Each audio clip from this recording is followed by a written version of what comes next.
Good morning, Ahmed. Very good morning. Thank you very much for having me. Um, I'd like to introduce Ahmed al-Rashid. We've been working together for many years. Ahmed works for the International Organization for Migration, and he's also a visiting academic researcher at the Open University. And Ahmed is here today to tell us a little bit about his experience as a sanctuary scholar. Ahmed, you made that journey from Syria to the UK, and as part of that journey, there was a very rich and very challenging educational journey. Could you tell us a bit about that, please? Definitely. First of all, thank you very much for having me. I left the country, my home country, Syria, in late 2012, early 2013, due to the conflict. By the time I graduated, the conflict was raging through my country. I had hopes, I had dreams to continue my higher education. Unfortunately, this was not possible. So my dreams sort of were disrupted. The hopes that I've built due to conflict and war. So almost everything has been disrupted. And I made the decision to move out of the country when I moved to Iraq, hoping that this is going to be a short stop for me before I'll be able to go back to my country. Unfortunately, the situation deteriorated back in Syria. And then I took the very difficult decision to move out of the region. And I took a perilous journey and I arrived in the UK in 2015. Now, upon arrival, I was applying for asylum. I was offered the refugee status. And I think that was the most important step for me. It's like being in the country where I can start rebuilding what I had hoped to do initially in my home country. And I looked for opportunities. There were lots of hurdles. The system was very different. The system was completely, I would say, beyond what I sort of had thought about and sort of anticipated. So it was a bit of a challenge. But eventually, I have to say, I was quite lucky because a few months into the system in the UK, I was offered a scholarship that helped me resume what I hoped to achieve. And this was the Sanctuary Scholarship that was offered by Samos University back in 2016. Yeah, that's wonderful. And you must have been one of the earliest and first sanctuary scholars in the UK. You had studied a degree in English literature at Aleppo University. And so, how did you decide what subjects that you wanted to do and how your educational journey should That's proceed? a great question. So, as you mentioned, I did a degree, a BA in English language and literature. So this is where my passion was, and this is what I really wanted to do. And this was one of my hopes and dreams that after I finished my degree in Syria, I'll be able to apply, for a master's degree or a PhD, perhaps in the UK. This is just all before the conflict kicked off.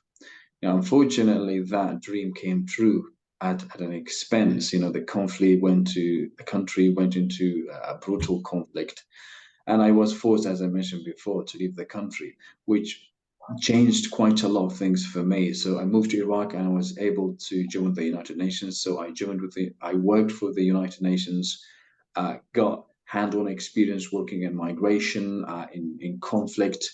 I've got quite a lot of experience in that field, and this was something also I was passionate about, given my personal experience as someone who's been through the migration, the refugee journey, conflict. I've witnessed conflict in Syria and also worked with conflict-affected populations in Iraq. And upon arrival in the United Kingdom, I had to make the decision about, where to go. So I was sort of torn between English language and literature, but also the wealth of experience that I had working with the United Nations, migration, and also being a refugee and asylum seeker in the UK.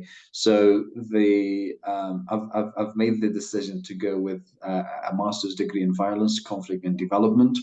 And I reached out to the university and to the lecturers and the instructors, and they were extremely helpful in the process of selecting which course I wanted to go for and what it would offer me and future opportunities and prospects. And I've made the decision to go with a master's degree in violence, conflict, and development at the University of London.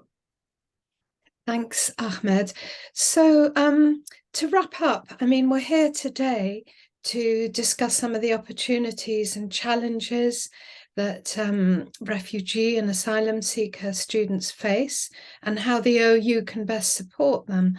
Could you identify for us what the major challenges were that you faced? Because it would be very good to Absolutely. understand better Absolutely. these I challenges. remember initial stages, quite a lot of universities. I mean, out of, I know, goodwill, they try to help and support people. But in most of these cases, during the initial stages back in 2015, 16, there were some of the requirements that were unrealistic. I was asked to go to my university back in Syria and get the transcripts and get, a recommendation letter or an academic reference from the very sort of exact country that I fled from, which was almost impossible for me.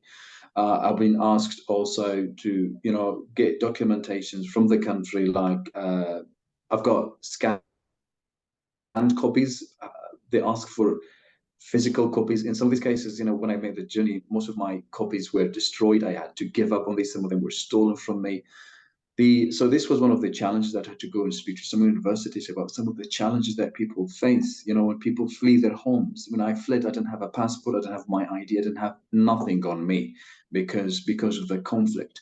The other thing also was the uncertainty about your status. Will you be considered a home student? Will you be considered an international student? It was like this limbo where you don't know how you're classified, because this impacts funding and the sort of the scholarship that you will get, because home students are dealt differently in terms of their funding to international students. So there was a bit of ambiguity about that. So, having kind of clarity on this also helps a great deal. The other thing also was on the language, English language tests. We asked for IELTS exam and all of these exams. Quite a lot of people were not used to it. So giving a bit of help and support in terms of making sure that the language is there. The academic procedures kind of, steps are there in terms of, I come from a country where quite a lot of people are almost spoon fed in terms of, the next step. So being independent, doing things by yourself could be a bit of a challenge. The UK system is quite competitive. It's kind of, you need to be independent, which takes people a bit of time, or takes people actually a bit of time to learn and adapt. And by the time I've learned and adapted, it was almost like the end of the first term. So I was really struggling. The workload was quite kind of large in comparison to what I used to back in the region.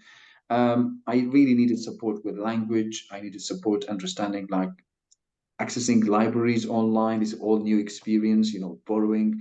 But also I think if I had like support during the initial stages, explaining how the system works, how you can access the libraries online, what is expected out of you, how to organize yourself, how to get academic like referencing, for example, or plagiarism.